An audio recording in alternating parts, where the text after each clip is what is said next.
So good evening, everyone, and welcome to this public lecture, the beginning of the Symposium on 50 Years of Complexity Theory, celebration of the work of Stephen Cook.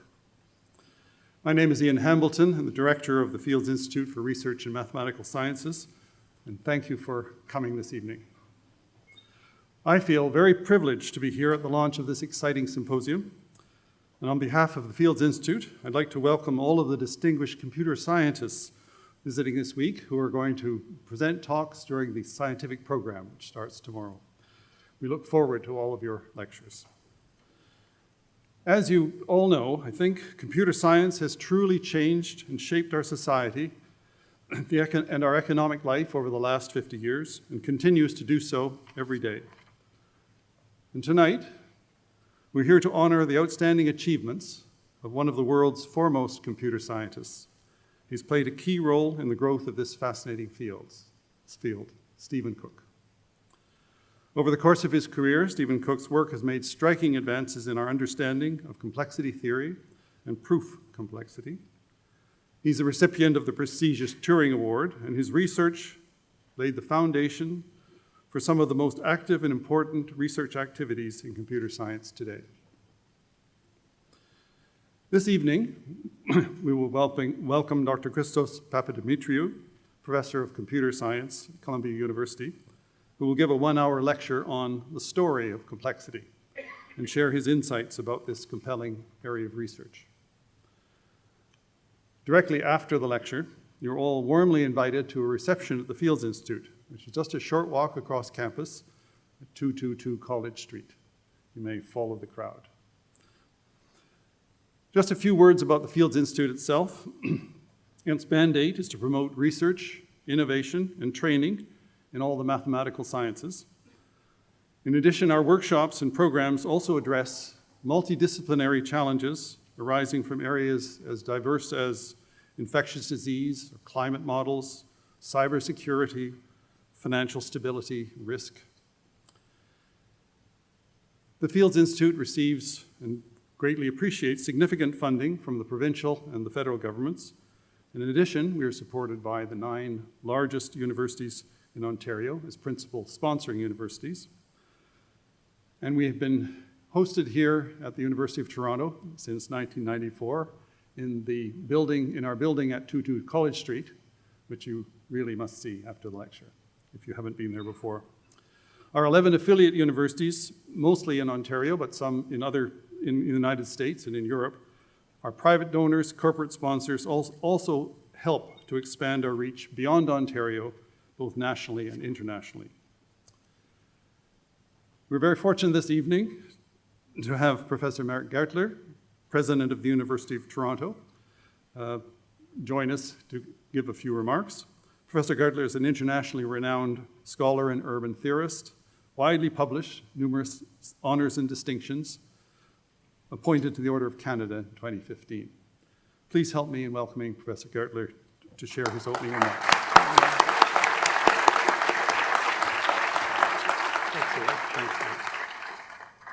Well, thank you, Ian. Let me begin by acknowledging this land on which the University of Toronto operates. For thousands of years, it has been the traditional land of the Huron-Wendat, the Seneca, and most recently, the Mississauga of the Credit River. Today, this meeting place is still the home to many Indigenous people from across Turtle Island, and we are grateful to have the opportunity to work on this land. Well, I'm delighted to be here to join in the celebration of a remarkable individual, though I regret that I will have to speak and dash before the actual lecture tonight. When Stephen Cook won the Turing Award in 1982, I wonder if he anticipated the size and importance the field of complexity theory would achieve today. The question of whether P equals NP is one of the 7 Millennium Prize problems offered by the Clay Mathematics Institute, and as I understand it, these are considered to be the most consequential and seemingly intractable problems in mathematics. Its solution, one way or the other, would have significant implications for mathematics, computer science, philosophy, and a host of other disciplines. The impact on cryptography alone could be especially profound, with practical implications for communications, global security, e-commerce, and more. In fact, complexity theory cemented its lasting importance and its lasting place in the social consciousness when the equation P equals NP appeared in a 1995 episode of The Simpsons. Despite having played such a key role in modern mathematics and computer science, Stephen Cook is known to be humble and soft-spoken with a warm, generous, and approachable manner. He's also a gifted mentor and teacher, as I'm sure many in this room would attest. But you don't have to take my word for it. One exchange on Rate My Professor captures this very eloquently. One student writes, "He's an expert in his field and he teaches it pretty well." To which another student responds, "Come on, the dude has his own theorem." So Stephen, you are officially a dude. Now, more seriously, this week-long symposium is a true testament to Stephen Cook's lasting influence.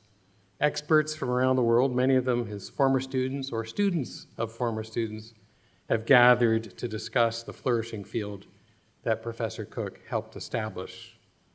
It's a striking tribute, and it's also fitting that all of this takes place at the Fields Institute, the perfect host for a symposium of this nature. After all, the Fields Institute is broadly celebrated as the locus of Canada's most intense mathematical research activity.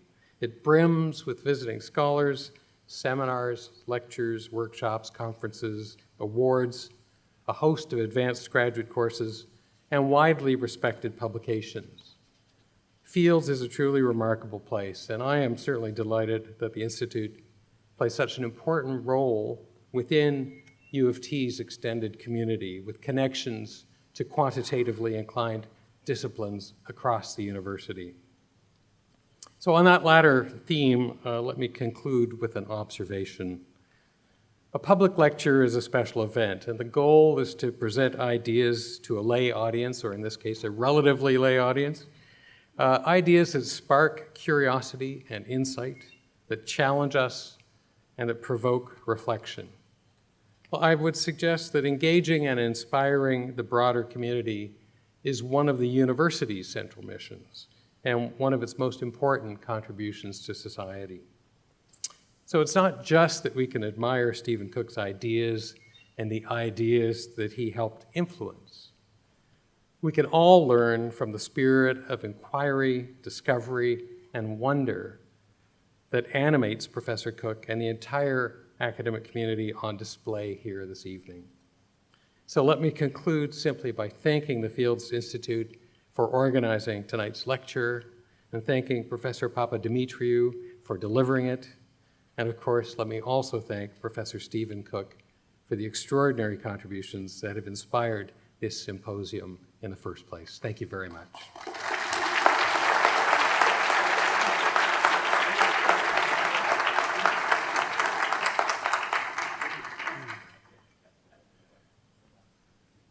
Thank you very much, Professor Gertler, for those nice remarks and great introduction to this evening. I now have, and farewell until we meet again, I now have the great pleasure of calling on Professor Tony Patassi, who will introduce our guest speaker. Maybe just to say a few words that Professor Patassi is a leading mathematician and computer scientist, professor at the University of Toronto here, and chair of the organizing committee that put together this symposium, together with her colleagues Alan Borden and Arvind Gupta, and the scientific organizers. And I would like also to give credit to the Fields staff, to Brian Eilhart and his team for the logistical organization, which will be evident throughout the week. This takes a lot of work and is should be recognized, I think. So just another word about Professor Patassi. She was recently elected as an ACM Fellow for her contributions to research and education in the fields of computational and proof complexity. So please join me in welcoming Professor Patassi.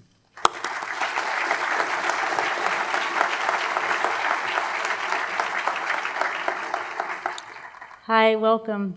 It's really an honor and a privilege to be introducing Christos. So I was extremely fortunate. I got my PhD with Steve Cook, and then right after that, I was lucky enough to go to UCSD, live in La Jolla, and spend 2 years with Christos where I did my postdoc.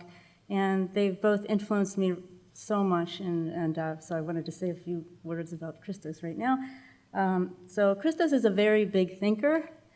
He focuses on very big directions, new directions, and he has a very unique and I would say mythical or otherworldly view of research and of science.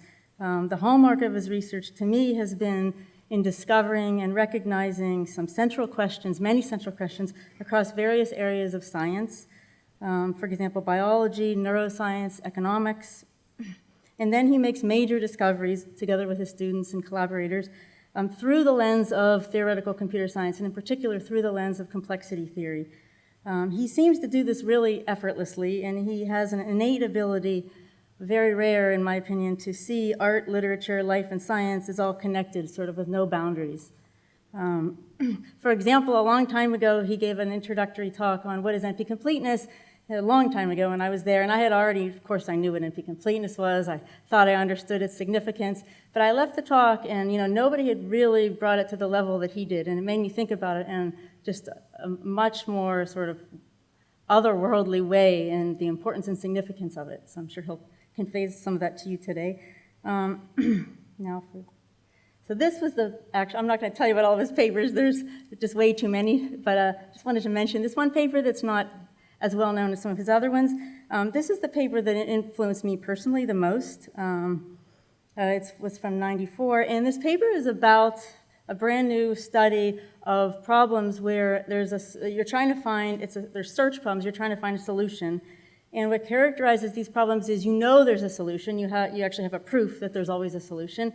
And if somebody hands you a solution, it's easy to check that it's a solution. But it's hard to could be very hard to find a solution, like a needle in a haystack. And what he did in this paper was sort of lay the mathematical framework for studying these kinds of search problems. They're called total search problems. And he defined many different complexity classes based on them. And the remarkable thing is he discovered problems that were really fundamental problems across various areas, economics, distributed computing. One of them is Nash equilibria. It turned out to kind of like capture the essence of these classes, of these broader classes. This work ended up being quite influential. It led to his famous discovery with colleagues of the characterization of Nash equilibria as PPAD complete, and it also had a lot of influence across a lot of other areas, circuit complexity that I love, proof complexity I love, and so on. I want to mention one other paper. This is a paper that he wrote with Bill Gates a long time ago. When Bill was a student. I don't know if he was your student. Yes, he was my student in the class. Anyways, this paper, it's on pancake sorting, which I think was maybe a toy problem at the time, but it turns out that now it's considered quite significant in the area of genomics. So I also want to say he's an amazing educator. He's not just an amazing researcher and scientist. He's written 5 remarkable books, and some of them are really standard classic textbooks in these subjects. The one on the far right, Computational Complexity, I was in San Diego when he was picking the cover of this book, and I think it shows how he's able to combine art and complexity theory, and I think this is Venus de Milo's hair in the Botticelli painting, if I have it right. He's also written 3 novels. I read the middle one, and it's an amazing book. It's a graphic novel, and it's about it's the story about the crisis of the foundations of mathematics in the early 20th century. And it's a funny book, and the graphics are great, and I highly urge you to go out and buy it and read it. It's a wonderful book. But also, I think was published in 20 different countries and became kind of a bestseller.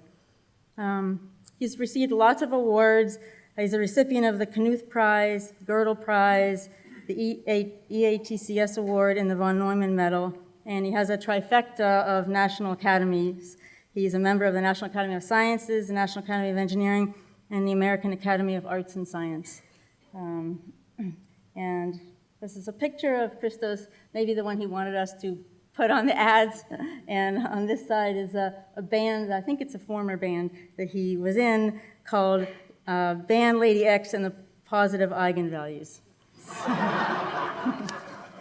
So without further ado, Christos is going to tell you about the story of complexity, and just so you know, he may solicit questions during the talk. In any case, you'll have a chance after the talk to ask questions. There'll be a question and answer session.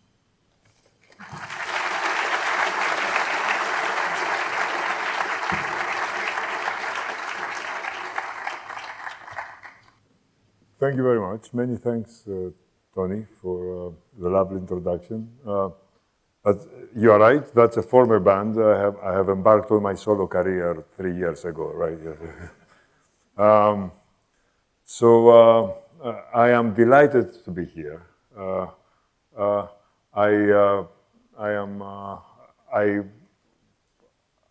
I walk on air now, so you know I've met so many old friends from the old days. They're not old, okay? Right? So this place, this university, you know, has for me such a extra positive vibe. It's I've visited here only a dozen times, and I always had a special time here. Maybe the president's introduction helped me understand. I was really touched by the way he mentioned the ancient people who lived alone here a long time ago, and it's a very inspiring way to. I don't know if people here do this often, but this is a very, for me, it's a very inspiring thing that had never happened to me before, and I feel blessed and inspired. Okay, good. So so this is the title of my talk, you know, given in.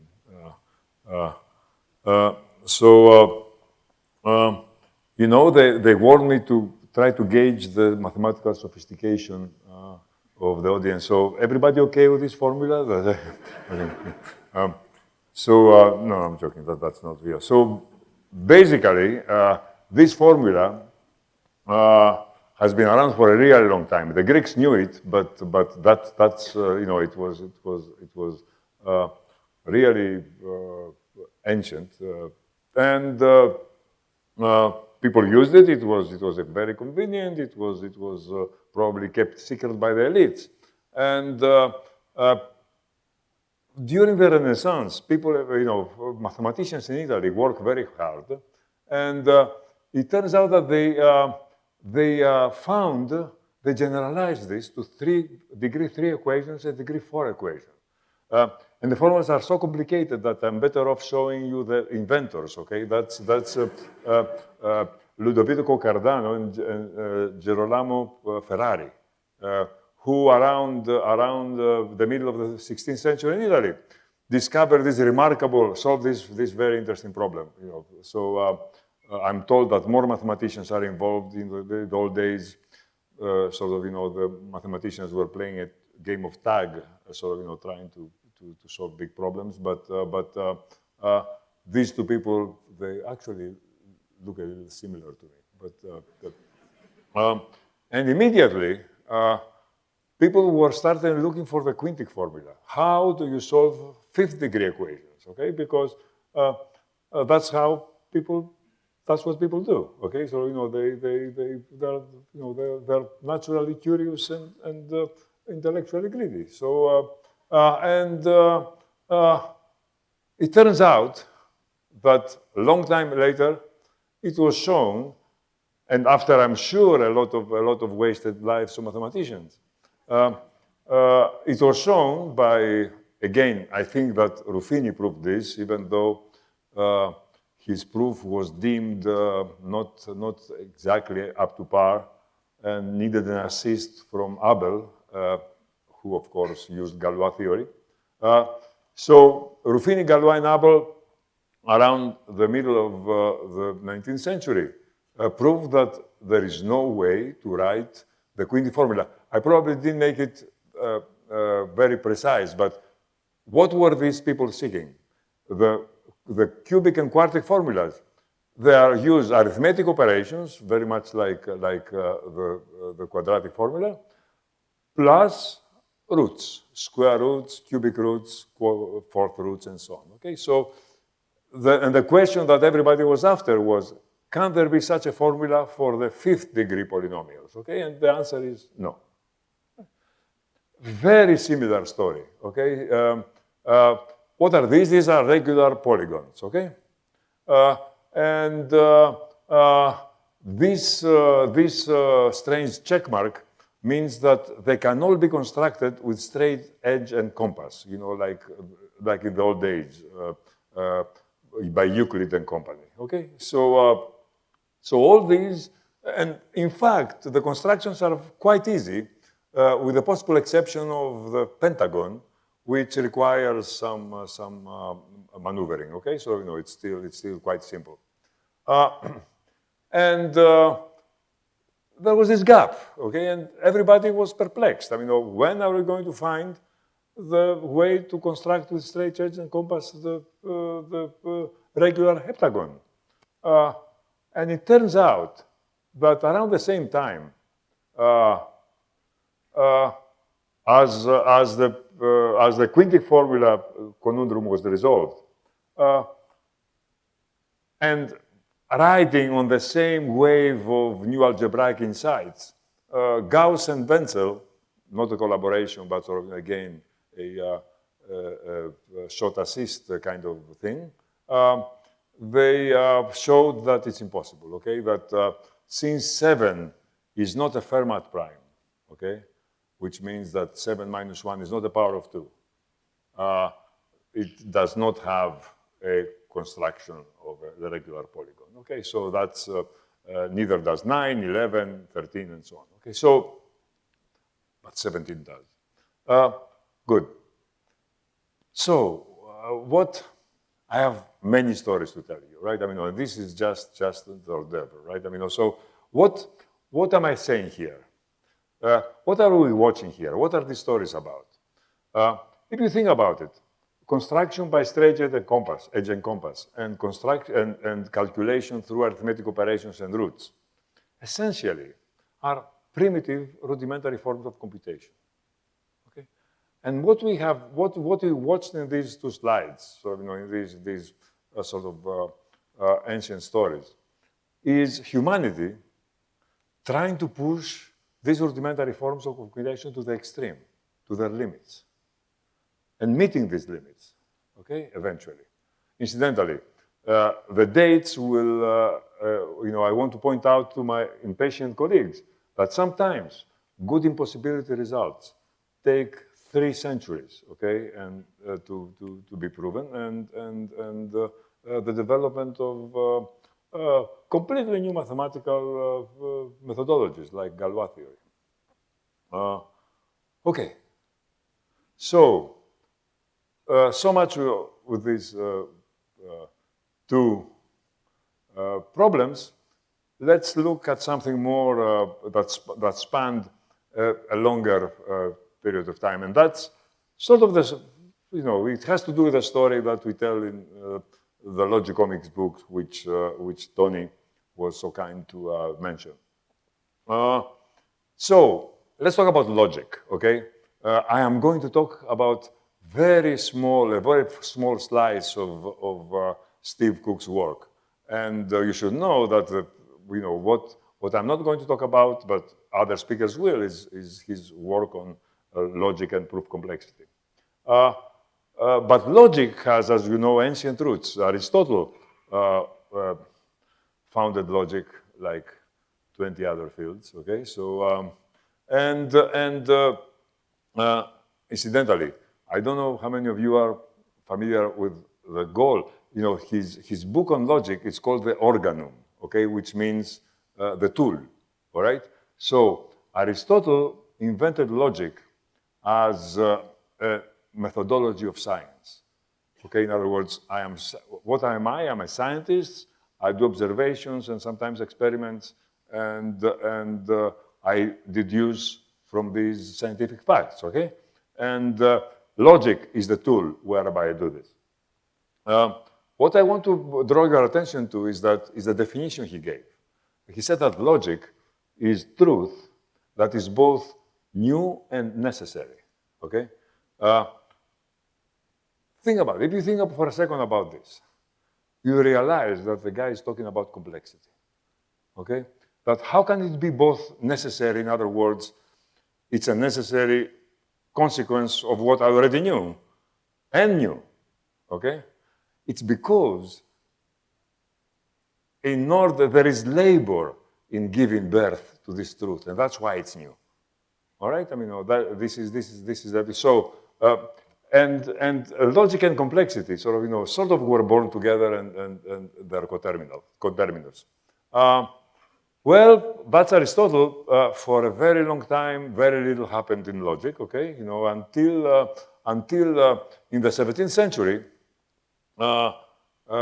Gottlob Leibniz, the man who brought you both calculus and optimism, thought about logic.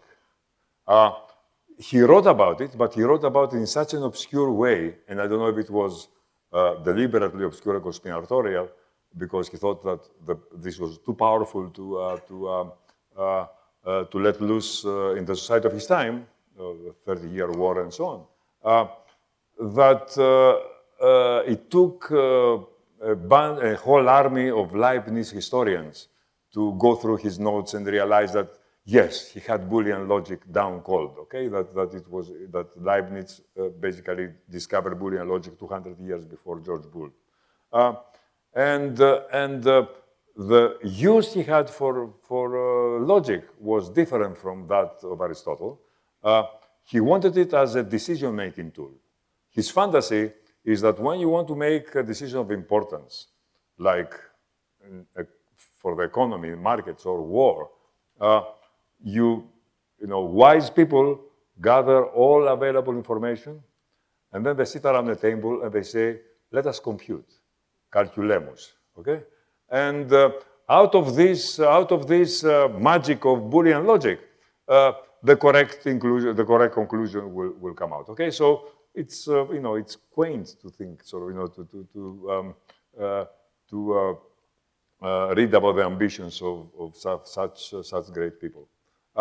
George Boole, on the other hand, when he invented Boolean logic 200 years later, the context has changed. He saw it as the way intelligent people think, okay? As the way the human mind works. And that's why his book was, the title of his book is Laws of Thought. Incidentally, it's not very well known that this book has two parts, and the second part is about probability. So I think it's extremely insightful that under Laws of Thought, this great man put together basically the laws of thought, okay? So, excellent. Meanwhile, strange things started happening, okay? That mathematicians started getting a little jittery. Well, these impossibility results were no fun, so they were a little annoying and worrisome. And then, even worse, the tale of non-Euclidean geometries. Because you see, if the intelligent, the educated people of that era, if they knew any mathematics, it was Euclidean geometry. And suddenly they hear that it's not the absolute truth that they were raised to believe it is, okay? And this was very disheartening, and then this guy, Georg Cantor, started playing with infinity, okay? Like proving theorems that say that there are many kinds of infinity. In fact, infinite kinds of infinity. In fact, more than infinite kinds of infinity. Okay, and this was extremely confusing. So many of his colleagues, mathematical colleagues, reacted with denial. Okay, and only Hilbert welcomed the new complexity into mathematics. But he realized that prudence must be held, and so in the 1900s, he basically declared war on the uncertainty, on on the jitters in mathematics, okay? His battle cry was, we must know, we shall know, okay? What we must know? We must know the definitive axioms of mathematics, okay? The solid axiomatic system on which all of mathematics will be based. Exactly as Euclid found the 4 axioms on which all of Euclidean geometry was based, now the much greater challenge was to do the same thing for arithmetic, and next, who knows, even for analysis and so on, okay?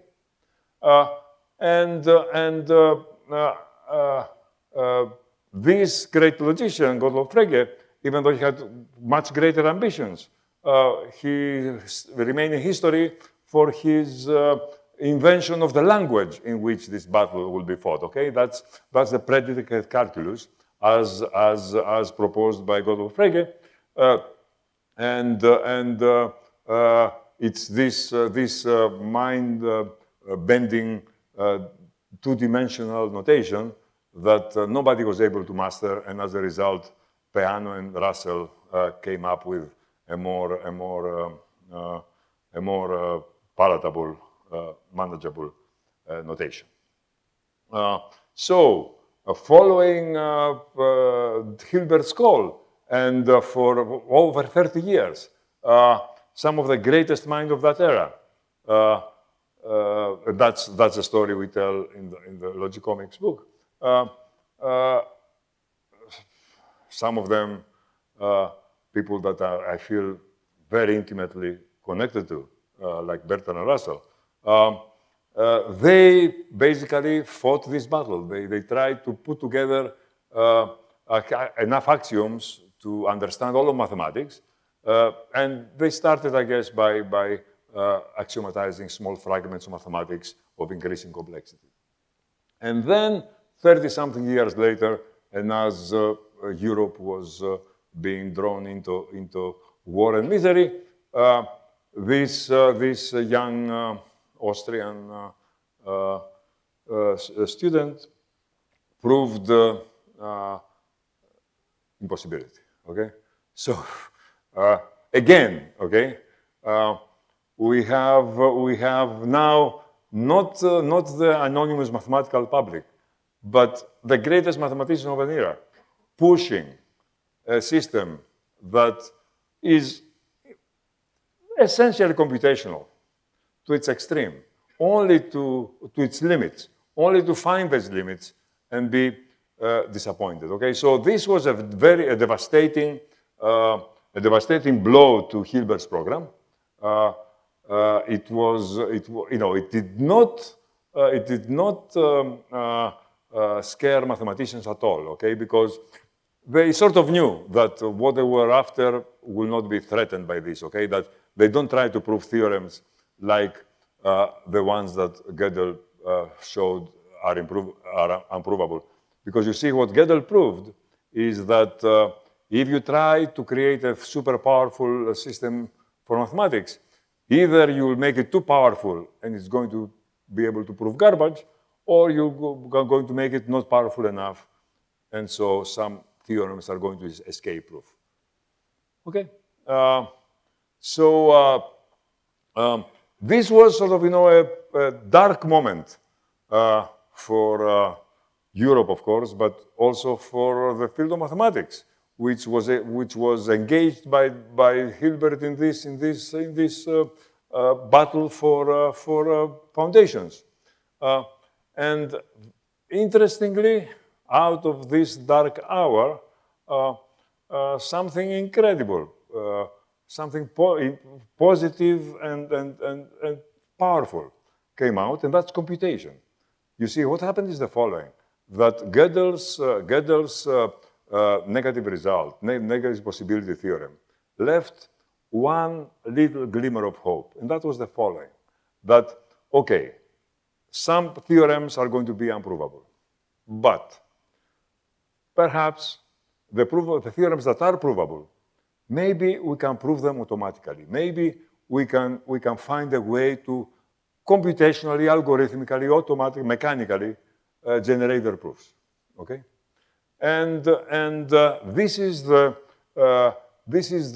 hope that Turing shattered. And so here is an interesting sort of intellectual point, that all these 30 years, these people were looking for algorithms, were looking for machines, they were looking for mechanical procedures. Hilbert mentioned it in his 1900 address. Poincaré mentioned it in order to attack Hilbert. So the words mechanical procedure, not quite algorithm, but machine, they were very often used in the deliberations of Hilbert's soldiers. But they didn't bother to define what a machine would be. Because you see, they were looking for it, and if they found it, they would be able to tell if it's a machine or not, okay? Defining a machine was not a prerequisite for what they were doing. But now that Turing had to prove that the machine does not exist, he had to define precisely what a machine is. You see, in order to prove that a particular domain is empty, you first have to chart it, okay? You have to chart it very, very carefully, okay? And that's what Turing did, and that's why he had to produce a machine. And he did it in the most classy and powerful way possible. He came up with the universal computer, the universal Turing machine, a universal machine. What's a universal machine? It is a machine which, if programmed accordingly, appropriately, is able to simulate any other machine, okay? In other words, Turing gave us software, okay? So the inspiration for software came from the first, that hardware and software were both defined side by side, okay? And this is sort of, I feel, a remarkable, a unique moment. And together with an impossibility, okay? Because Turing proved in his first paper, and had to, that testing the software is impossible. Okay, there is no way that you can prove properties of the software. Okay, so in some sense, this is the birth certificate of computer science, and the birth certificate says that computer science was born with a stark understanding of its own limitations. Okay, as opposed to other sciences which understand their own limitations like the rest of us, okay, in late middle age, all right? So, okay, so incidentally, the fact that when you buy a computer, you don't buy a tax return computer or a word processor or a web browser, but you buy a computer on which you can run all these applications, we owe it to Turing. Will it, would software not be ever come about? It would. The question is what kind of delays and wild goose chases we would be engaged in between. Okay. 9 years after Turing's paper, John von Neumann, who was very much aware of Turing's work, embodied Turing's ideas of universality in his von Neumann architecture, and helped by ingenious engineers and all that, he created the first computer worth the name. So this is sort of an amazing moment for everybody. So a new beast came to the world, and it would change it, it would transform it in ways that no other artifact that I know has. But of course, by the way, this is von Neumann, and this is his listen to this, his high school sweetheart and second wife, Clary Dan von Neumann, okay? Clary was the first computer programmer.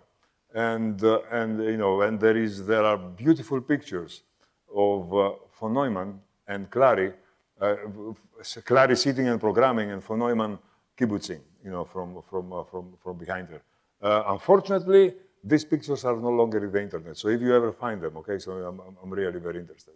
Clary, by the way, died in a tragic and I believe mysterious way a few years after von Neumann died. Okay, all right, so the point is that, as you can imagine, this was the most meager computational environment. Well, there was computation, but computation would never be so poor, so weak, okay? And they had no hardware, no software, things were very slow, they had no memory, all right? So they had to be extremely frugal and inventive. Efficiency was paramount, and immediately complexity was in their mind, okay? They realized that computation has practical limits, okay? And it's very hard to imagine what went through their minds, but I believe that there is one thing that immediately came to their mind, and that's that exhaustive search, exponential, is bad, okay? That, computer scientists disagree on just about everything. There is only one thing we agree, okay? That exponentiality, 2 to the n, is the algorithmic equivalent of death, okay? So, for example, let's take this, okay? Testing a chip, or you have a chip, it has this input wire, it's going to test it. What do? Well, you have to feed in all possible, you have n wires, you have to feed in all possible 2 to the n combination for these wires to see if it will work correctly under all circumstances, okay? And that's bad, okay? Here is a fact. It's called Bremerman's law. Chips with more than 308 wires cannot be tested this way on this planet. In other words, you cannot exhaustively test anything worth its salt. And this is a theorem that involves the Planck's constant, Avogadro number, speed of light, the mass of Earth, and all that. Okay, so this is the end of the road. Okay, so exponential is bad. Well, I hear you ask, how are chips tested then? Okay, here is how they are tested, and they are tested. And the way they are tested is you look inside them, you see the circuit that's inside them, and then you ask yourself, is there an input X such that what the chip does to X is different than what X is supposed, the chip is supposed to do in the specs to X, right? And the point is, they try to solve this by looking at the circuit and taking advantage of heuristic advantage of what the circuit looks like. And the point is that this is precisely the satisfiability problem, which is going to be main hero in this story, right? So that's a satisfiability problem. Can you find an input such that this input behaves in a particular way, okay? For example, makes it false or makes it different from the specs. Okay. Good. All right, so exponential is bad.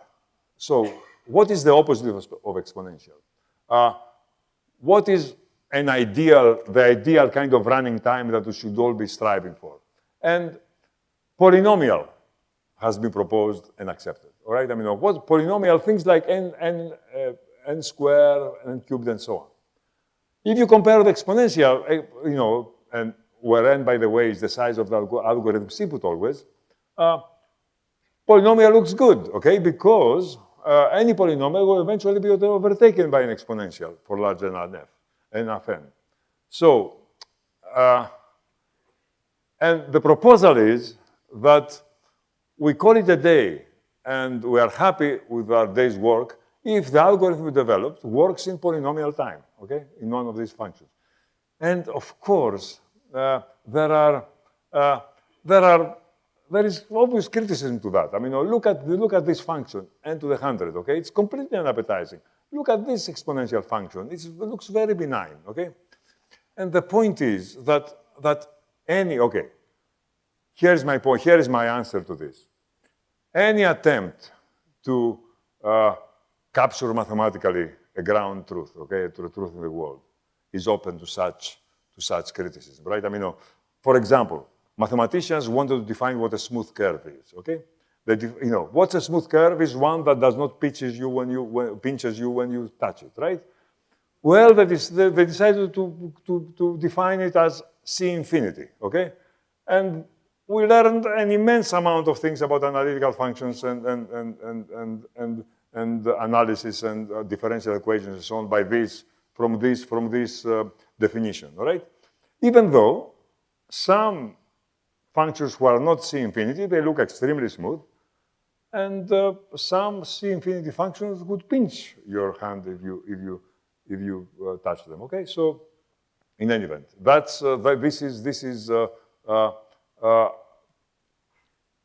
this is sort of a universal kind of criticism for any mathematical definition that tries to capture something real.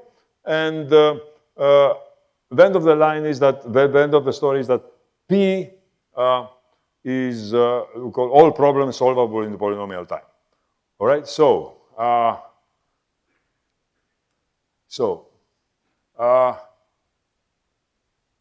how quickly did this polynomial consensus emerge? Okay, so it's very I was not there. I was a teenager doing other things, and toddler at some point. But I mean, it goes back a long time. Okay, Gabriel Lamé, a mathematician, pointed out that if you use division instead of subtraction in Euclid's algorithm, you recall, is the algorithm that we use in order to find the greatest common divisor of two numbers. Okay, and I know what you are asking. I thought that Euclid was doing geometry. That's numbers, okay? What business did he have with numbers, okay? And the point is that for Euclid, numbers were geometry. Numbers were lengths of rope, literally, okay? So his algorithm was subtract the shorter from the longer until they are equal. Okay, keep subtracting the shorter from the longer until they're equal. Okay, that's Euclid's algorithm. But then Lamé objected. This is an exponential algorithm. And I can make it polynomial. How? By the simple maneuver of, instead of subtracting, doing division and taking the remainder. Okay? And he published his findings in the Académie Française des Sciences. So he stayed in history as the first person who cared about exponential versus polynomial.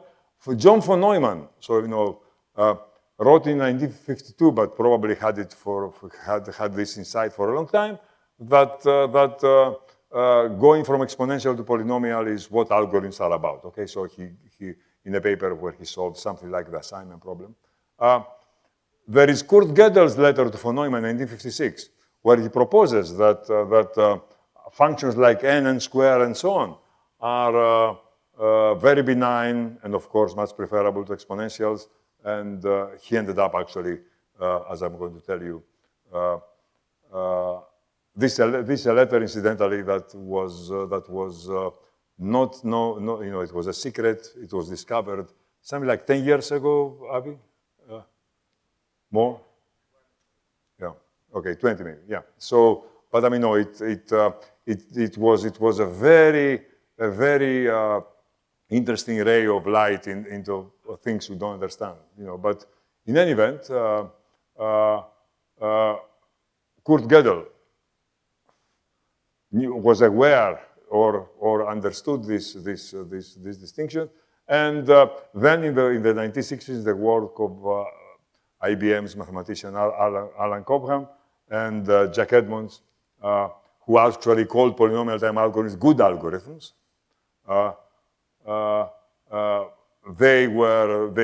they became mainstream, okay? There was complexity before the definition of P. There was a recursive function-based complexity in the 50s. Trachtenbrot wrote about complexity in the 50s. There were works on real-time computation by Yamada and Rabin in the 60s. Manuel Blum came with a beautiful theory of axiomatic complexity, okay? And then Hartmanis and Stearns wrote a very influential paper on Turing machine complexity in terms of both time and space. But the point is that the concept of P eventually became absorbed by all these approaches and made them smooth, very simple, okay? Because they had, many of these approaches were tortured by agonizing problems, okay? So, and the concept of P made everything quite nice, cool. Okay, incidentally, we are now in the 1960s, and during the 1960s, the land of computation was invaded by two fierce tribes, and I don't mean Hungarians and Greeks. That will come later, okay? But I mean optimizers and linguists, okay? So I'll tell you these stories, right? I mean, so optimization, and I put the start of optimization in 1100 BC because that's the approximate date when it's a myth, but I will say it as a story, okay? You know, Dido, queen of Carthage, built circular walls around her city to maximize area, okay? And so that was optimization for a very long time. It was essentially calculus of variations, okay? Eventually it became Lyapunov functions, okay? It became gradient descent, okay? And this was the situation until the 40s. Incidentally, I have this nightmare that scientific historians of the future will say that during the 20th century, there were these 60 very intellectually exciting years during which optimization was not just gradient descent, okay? So, and you know what I mean, okay? Right. So, all right, so, and then a funny thing happened. In the 1940s and the World War II, and I guess Stalin's industrialization before World War II, made a lot of influential people realize that it's a good idea to use math and science in order to wage a war, for example, at least in the logistics, okay? And this was, it turned out to be a very powerful idea. And soon after the war, the fruits of this endeavor bloomed. And for example, we have linear programming idea that was independently discovered by both Leonid Katorovich and George Danzig. And it was a very practical algorithm that solved real important problems, okay, linear programming. And then in the 50s, this idea went much further because optimizers discovered this amazing trick called duality, okay, that basically it tells you when you have reached optimality and you are about to stop, but also it creates a different realm in which you can think about your problem, okay, that did not exist before. So this is extremely powerful stuff. And then they started using this to study things like maximum flow in networks, discrete problems. And finally, in the 1960s, the renaissance in optimization found its Michelangelo, and that's our Jack Edmonds, who, and also Fulkerson and others, developed the most beautiful, powerful theory of algorithms flowing out, born from polyhedra, okay, from polyhedral combinatorics. And this was an incredible advance whose consequences and fruits we are still living. So, notice what's happening, okay? We are pushing the limits again, all right? I mean, we have set in subsets a goal, polynomial time algorithms, and our goal and our instinct is to try to find out how far what is the span of polynomial time algorithms? What problems can you solve with polynomial time, okay? And P is, of course, the polynomial time solvable problems. And we would like all reasonable problems to be polynomial time solvable, to be in P. But, of course, the question is, what is a reasonable problem? And a reasonable problem, I think, is an input seeking a solution. What else, right? There can be many solutions or could be none.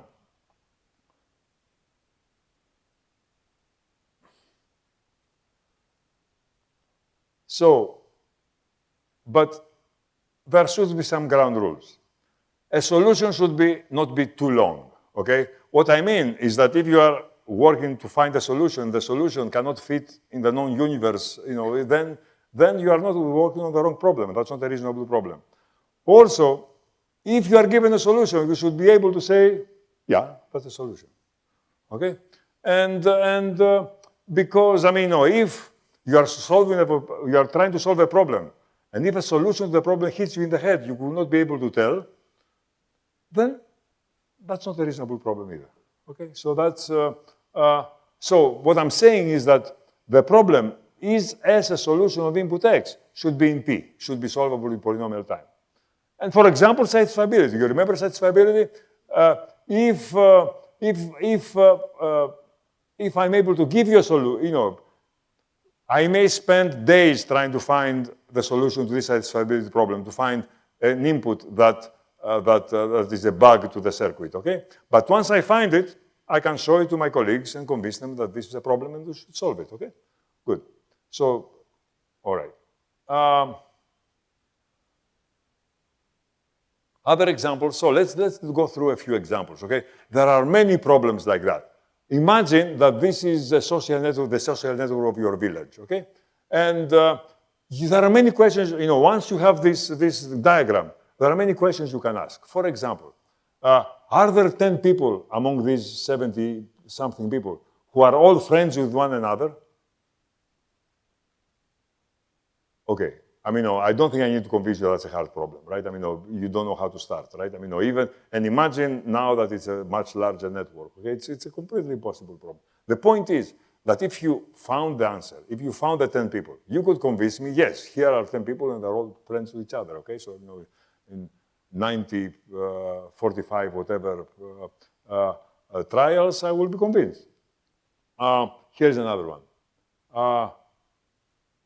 Can all these folks sit around the same table, a big table, at the village fair, so that only friends sit next to each other? Okay, that's a weird problem. It's called Hamilton's problem. But yes, I mean, once I find the Hamilton cycle in my graph, I will be able to show it to you and convince you that it's a Hamilton cycle. And it's similar for this. Can you select a 12-member jury so that no two are friends, okay, from these people? What else? Dominated set. Can you select 20 people so that between them, they are friends with everybody else, okay? These are all difficult problems about this network. And the point is that each one of them, if you show me a solution, you will be able to convince me readily that it's a solution. We have defined a class of problems, all right? The problems, the reasonable problems, the limit of our ambition, the problems which, if we, the solutions are concise, and if we see a solution, we'll tell, yes, that's a solution. We put it against the input and can say, yes, that's a solution. And let's call this class of problems NP. You don't want to hear the long etymology story, right? I mean, but basically, N stands for non-deterministic, okay? Non-determinism was something that at some point was deemed very important in computer science. Okay, and this, the class NP of problems, is the limit of our ambition. And of course, the question now becomes, is P equals to NP? Can exhaustive search always be avoided in this strong sense that it becomes polynomial? Are there limits to polynomial computation? Reasonable problems that cannot be solved by polynomial computation. Gödel's letter to von Neumann asked this question, and if you read between the lines, Gödel was hopeful. Okay, he thought that maybe that's a possibility,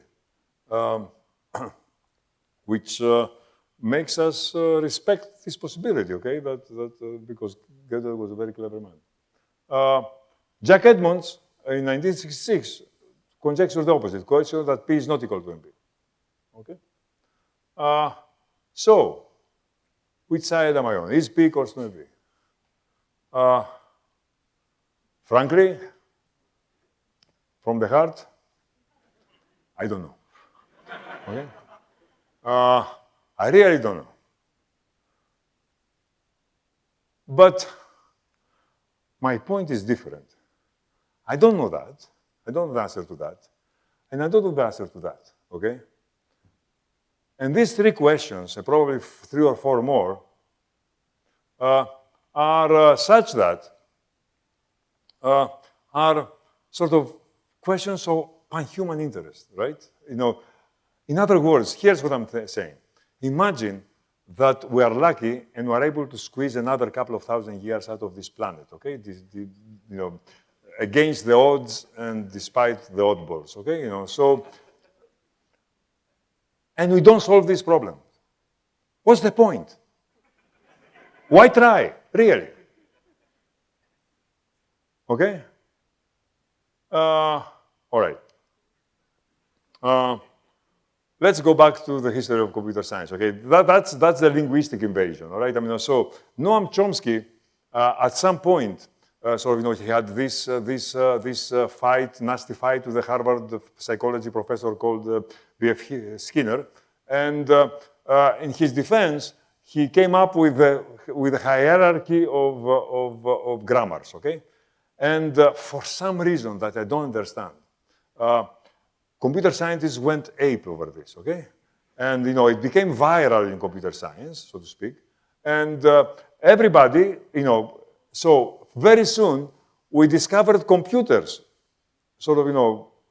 computing machines that correspond to these 4 classes, right, of grammars that, and they are, I have a suspicion, okay? At that point, we had developed notations for writing programs, and we call them languages, okay, programming languages, okay? And there was the promise, there was this linguistic coincidence, but also the promise that if we understand languages, then we'll be able to write compilers, okay? And this could be the source of this rage. But the point is that, for example, Steve Cook was a master of push-down automata, okay? He focused on this, so he knew them better than anybody else. In fact, this is a, it turns out that this way of thinking, this kind of essentially meaningless intellectual pursuit, what made us, okay, it gave us a lot of good practice, okay, for the great problems that were about to come, okay, right? For example, the non-determinism, if you ask the question, so, if this mythical thing, non-determinism, makes a difference here, or here, you get different answers. And these different answers are very interesting, very intriguing. Yes, no, no, yes, okay? Or the opposite, okay? So something like that.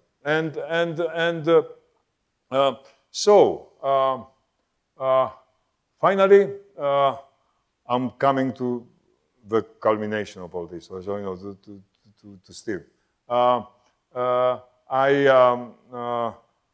got involved in this business 4 years after this, okay? But the point is that in this year, Steve, I believe, finished his thesis at Harvard with Hao Wang and published 2 papers that are two of my 10 most favorite papers in computer science. The first one gives separates multiplication from addition, proves that under assumptions, addition is easier than multiplication, which sounds like something that every schoolboy knows, okay? But so in this paper, co-authored with Stalander, who was a year behind him in grad school, they define things that woke me up, okay? So, they played with Turing machines. They defined something called bounded activity machines that were lasting lessons for me. And then he did something, so I don't know if Steve knows this, but today is the 50th anniversary of his talk at the first Symposium of the Theory of Computing on this subject, okay? Variations on push-down automata, okay? And here is what, this is a paper that I could recite by heart in the early 70s. Here is what he proves. That, let's take the push-down automata, okay? That basically it was a misguided response to Chomsky, right? And what he does, he adds to this push-down automata a little memory, okay? Just logarithmic memory. And then these automata, depending on whether they are deterministic or not deterministic, become P and NP, okay?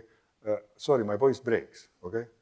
This is a miracle, okay? So, so I can't tell you how many nights I spent with this paper, making sure that there is no secret passage, secret path that Steve overlooked, and you cannot work in the separation that you have for push-down automata, that determinism is weaker than non-determinism, and prove that P is not equal to NP. So there's no such path, okay? And now I know. So this is in some sense, my more intimate encounter with Steve.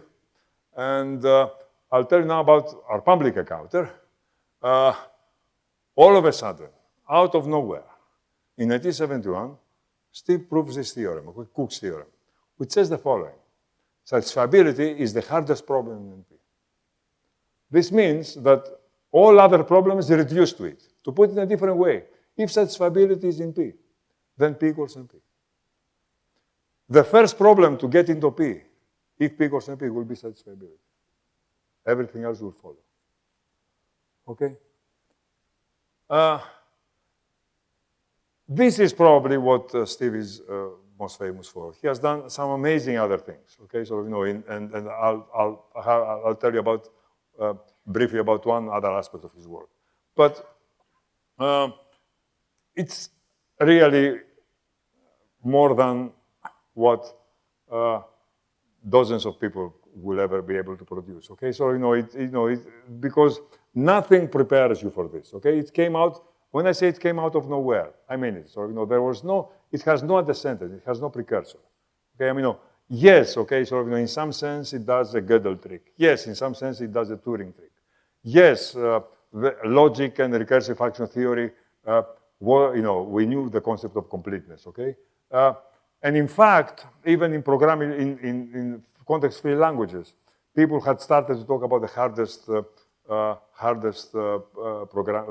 context-free language. But this fits nowhere. This theorem has had no mold and became the mold for thousands of theorems. Okay, so this is my praise for this.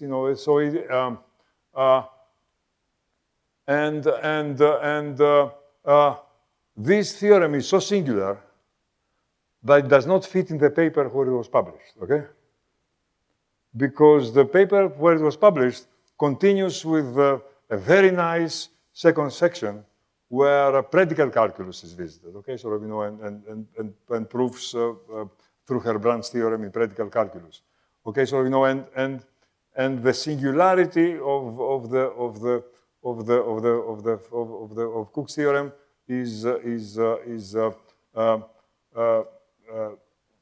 makes this something that very few people have read and understood, until recently, including me. Okay, so all right. A fun fact. So after Cook's theorem, satisfiability is what? Okay, what's the adjective? All right, and Don Knuth came up with something called a terminological proposal in '73. He proposed several adjectives, including Herculean, formidable, intractable, and Steve had used polynomial complete.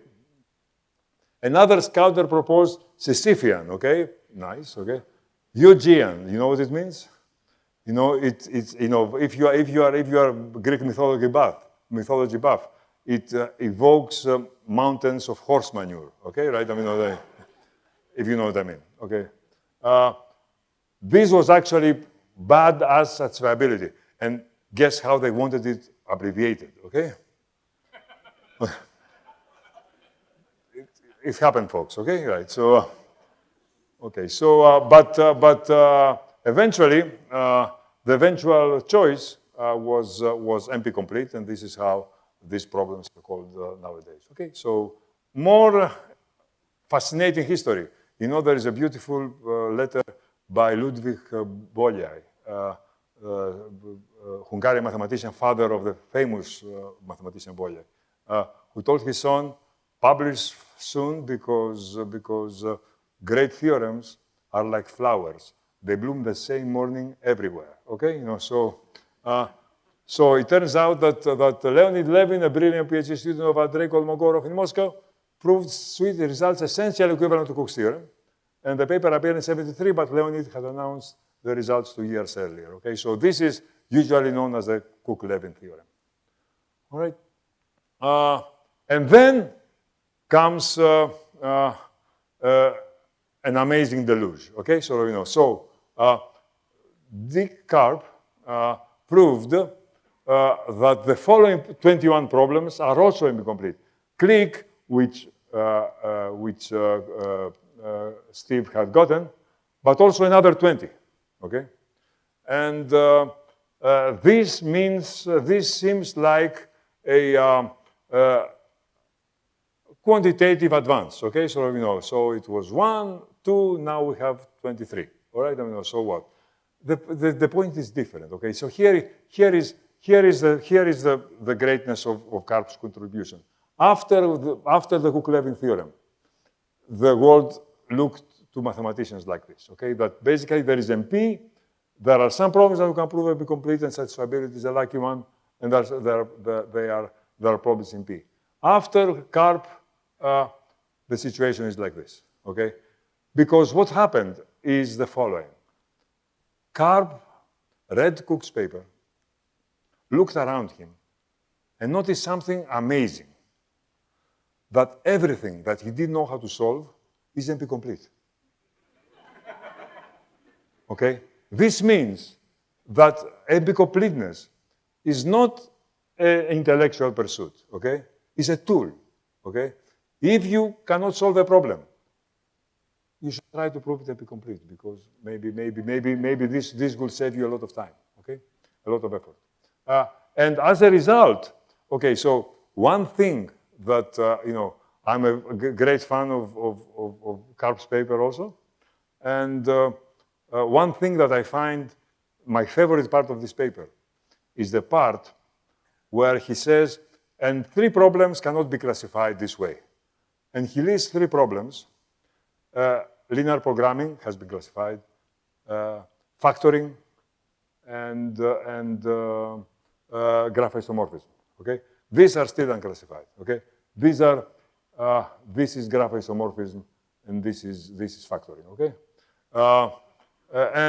These are still unclassified, but what I found fascinating and required immense chutzpah at the time is that Karp seemed distinctly annoyed by the fact that he failed to classify everything, okay? You know, so, you know, so as I told you, this is graph isomorphism, which still is a amazingly fascinating history to being written. And this is not just factoring. Factoring and its friends, okay? It's these total problems that Tony mentioned in her introduction. And this is the closest I ever came to write a paper with Steve, because Steve is very interested in this, okay? And when I explained to him my work, and so by the time, that was in the late 80s, early 90s, had reached the pigeonhole principle, which is something that he had worked. He told me, "Oh yeah, I have thought about this class. I haven't published it." Okay, so then a bunch of us started writing a paper on this, including me and Steve. But things happened, and I was not in the this paper, this joint paper was never written. So I'm still slapping my forehead for this loss, and I hope that at some point we'll be able to correct this, okay, and finally write a paper together. All right, so let me go to the chase. Okay, let me cut to the end. Don't worry, I'm not going to explain line by line Cook's proof. Okay, so I'm just going to talk about it because every computer scientist remembers the first time they understood Cook's proof. Okay, for me, it was the